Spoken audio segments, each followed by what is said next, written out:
11টা বেজে গেল, এখনো হাবলা এলো না। আজকে ওর মৌখিক পরীক্ষা আছে। আমি ভেবেছিলাম কটা মৌখিক পরীক্ষার প্রশ্ন করব, যাতে ও উত্তর না দিতে পারে, কিন্তু এখন এলো না। ওর জন্য আমি বসে আছি।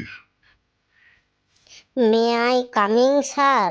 আমি কি ভিতরে আসবো? এসো বাপধান, এসো। তোমার জন্যই আমি অপেক্ষা করছি। তুমি কখন আসবে? তুমি তো সেই মন্ত্রী ব্যক্তির লোক। এসো এসো। তা বাপধন, তোমার এত লেট হলো কেন স্কুলে আসতে? আমার জন্য তো অপেক্ষা করে করে আমার চোখগুলা ঘোলা পড়ে গেল। স্যার, মিছে কথা আমি বলবো না। আমি ঠিকই টাইমে বেরিয়েছিলাম, কিন্তু রাস্তাঘাট যা খারাপ, শুধু পাথর আর পাথর স্যার। ওই জন্যই লেট হয়ে গেল। কেন রে, তুই কিসে আসছিলিস? না স্যার, মিছে কথা আমি বলবো না। আমি ট্রেনেই আসছিলাম। ট্রেনে আসছিলিস আর ট্রেনের রাস্তা খারাপ, শুধু পাথর দেখতে পেয়েছিলিস? তুই তো দারুণ কথা বলছিস। হ্যাঁ স্যার, আমি তো সত্যিই বলছি। আমি ট্রেনে গেছিলাম, এত পাথর রাস্তাতে, ট্রেনের লাইনটাতে। ট্রেনের লাইনে পাথরই থাকে রে বোকা। আমাকে বোকা পেয়েছিস না? আমার চেহারাতে বোকা দেখাইছে তোকে? না স্যার, আপনাকে বোকা ভাবলে হবে? আপনি হচ্ছেন আমাদের শিক্ষক। আপনাকে বোকা ভাবা মানে আমাকে নিজেকে বোকা ভাবা। বেশ, ওইসব বাদ দে। এখন কটা তোকে প্রশ্ন করি, আর এই প্রশ্নগুলো 30 নাম্বারের হবে। মৌখিক প্রশ্ন, কিন্তু আগে থেকেই বলে দিছি। হ্যাঁ স্যার, হ্যাঁ স্যার, আপনি প্রশ্ন করুন, কোনো ব্যাপার নাই, আমি ফটাফট উত্তর দেবো। বেশ ঠিক আছে, তাহলে বল প্রথম প্রশ্ন তোর। আর এই প্রশ্ন হচ্ছে 1 নাম্বারের। তাজমহল কে বানিয়েছিল?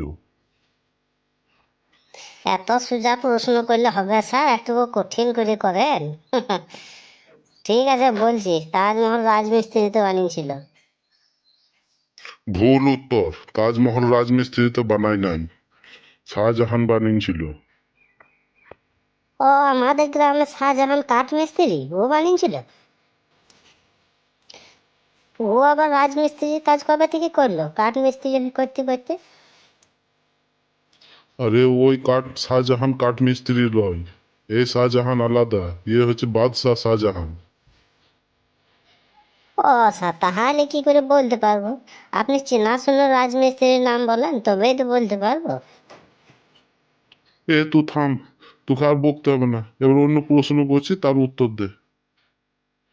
হ্যাঁ স্যার, হ্যাঁ, ভালো প্রশ্ন করো তো। এবার দেখো কেমন উত্তর দিই আমি। পৃথিবী কার চারিপাশে ঘোরে? বল। পৃথিবী? ও স্যার খুব ঢ্যাবনা লোক, ও সব মেয়েদের চারপাশে ঘুরে স্যার। এই, তুই কোন পৃথিবীর কথা বলছিস রে?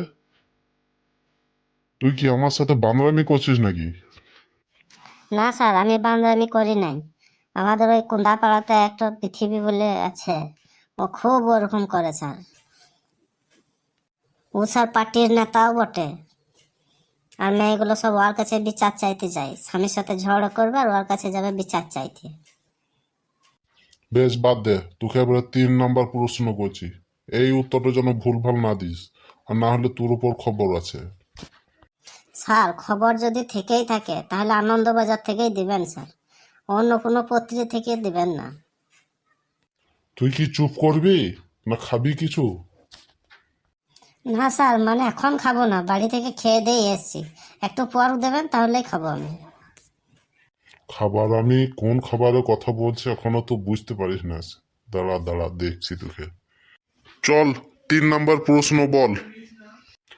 ধর তোর কাছে 4টে রুটি আছে।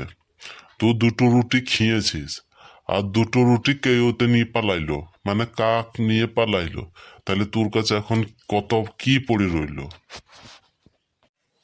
স্যার, একটুকু কঠিন করে প্রশ্নগুলো ধরেন, এত সহজ সহজ প্রশ্ন করলে সবাই বলে দেবে স্যার, বাচ্চা ছেলেতেই বলে দেবে। ঠিক আছে, বলছি শুনেন তাহলে। 4টে রুটি ছিল, তার মধ্যে আমি 2টো খেয়েছি, আর 2টো রুটি কেই হতো মানে কাকে নিয়ে পালাইছে। তাহলে আমার কাছে এখন কি কত পড়ে রইল? স্যার, আমার কাছে কিন্তু তরকারিটা পড়ে রইল। হুম, কি ঠিক বললাম তো? হা হা হা হা। কি কথা বলি রে! আমি আর হাসতেও পারছি না, আর তোকে দেখে আমাকে অবাকও লাগছে। চুপ কর, তুই চুপ কর। বাপরে বাপরে! স্যার, আপনি তো অনেক প্রশ্ন করলেন, তাইলে স্যার আমি কি কটা আপনাকে প্রশ্ন করব? বাবা, তুই আবার আমাকে প্রশ্ন করবি? তা বল দেখি কি প্রশ্ন করবি। ঠিক আছে স্যার, আমি আপনাকে প্রশ্ন করছি, কিন্তু তার আগে আমি আমার দর্শকদেরকে কিছু বলি, দাঁড়ান স্যার। বন্ধুরা, আমার এই ভিডিওগুলো যদি আপনাদের একটুও ভালো লেগে থাকে, তাহলে অবশ্যই আমাদের এই চ্যানেলটাকে লাইক, কমেন্ট এবং সাবস্ক্রাইব করে দেবেন, এবং শেয়ার করতেও ভুলবেন না। আর আজকের যে ভিডিওটা, হাজার প্রশ্ন উত্তরের পার্ট 1 আজকে দিলাম, যদি ভালো লাগে তাহলে কমেন্টে বলবেন, তাহলে এর পার্ট 2টা আমরা অবশ্যই আপনাদের কাছে তুলে ধরব। আজকে এখানেই শেষ করছি বন্ধুরা, আজকের মতো এখানেই। ভালো থাকবেন, সুস্থ থাকবেন।